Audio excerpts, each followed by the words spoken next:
Bloco 5. Ao Partido Revolucionário de que, e o Deutsche pour Employerless Mots de Marx, expliquera ux masses leur proprection on seu lemente a fim da sur la continuité des experiences revolutionaires do proletariat, mais ao se d'activer conscientemente le développement ulterior de ses experiences. Ao afirmar esta necessidade, Lukács coloca, indiscutivelmente, a questão da inserção crítica a que nos referimos. Explicar a ux masses leur proprection é esclarecer e iluminar a ação, de um lado, quanto à sua relação com os dados objetivos que a provocam, de outro, no que diz respeito às finalidades da própria ação. Quanto mais as massas populares desvelam a realidade objetiva e desafiadora sobre a qual elas devem incidir sua ação transformadora, tanto mais se inserem nela criticamente. Desta forma, estarão ativando conscientemente le développement ultérieur de suas experiências. É que não haveria ação humana se não houvesse uma realidade objetiva, um mundo como não é o do homem, capaz de desafiá-lo. Como também não haveria ação humana se o homem não fosse um projeto, um mais além de si, capaz de captar a sua realidade, de conhecê-la para transformá-la. Num pensar dialético, ação e mundo e ação, estão intimamente solidários. Mas, a ação só é humana quando, mais que um puro fazer, é um que fazer, isto é, quando também não se dicotomiza da reflexão. Esta necessária ação está implícita na exigência que faz Lukács da explicação às massas de sua própria ação, como está implícita na finalidade que ele dá a essa explicação, a de ativar conscientemente o desenvolvimento ulterior da experiência. Para nós, contudo, a questão não está propriamente em explicar as massas, mas em dialogar com elas sobre a sua ação. De qualquer forma, o dever que Lukács reconhece ao Partido Revolucionário de explicar às massas a sua ação coincide com a exigência que fazemos da inserção crítica das massas na sua realidade através da praxis, pelo fato de nenhuma realidade se transformar a si mesma. A pedagogia do oprimido que, no fundo, é a pedagogia dos homens empenhando-se na luta por sua libertação, tem suas raízes aí.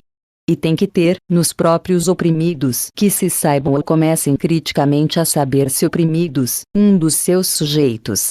Nenhuma pedagogia realmente libertadora pode ficar distante dos oprimidos, quer dizer, pode fazer deles seres desditados, objetos de um tratamento humanitarista, para tentar, através de exemplos retirados de entre os opressores, modelos para sua promoção. Os oprimidos hão de ser o exemplo para si mesmos, na luta por sua redenção. A pedagogia do oprimido, que busca a restauração da intersubjetividade, se apresenta como pedagogia do homem. Somente ela, que se anima de generosidade autêntica, humanista e não humanitarista, pode alcançar este objetivo. Pelo contrário, a pedagogia que, partindo dos interesses egoístas dos opressores, egoísmo camuflado de falsa generosidade, faz dos oprimidos objetos de seu humanitarismo, mantém-lhe na própria opressão. É instrumento de desumanização. Esta é a razão pela qual, como já afirmamos, esta pedagogia não pode ser elaborada nem praticada pelos opressores. Seria uma contradição se os opressores não só defendessem, mas praticassem uma educação libertadora. Se, porém, a prática desta educação implica no poder político e se os oprimidos não o têm, como então realizar a pedagogia do oprimido antes da revolução? Esta é, sem dúvida, uma indagação da mais alta importância, cuja resposta nos parece encontrar-se mais ou menos clara no último capítulo deste ensaio.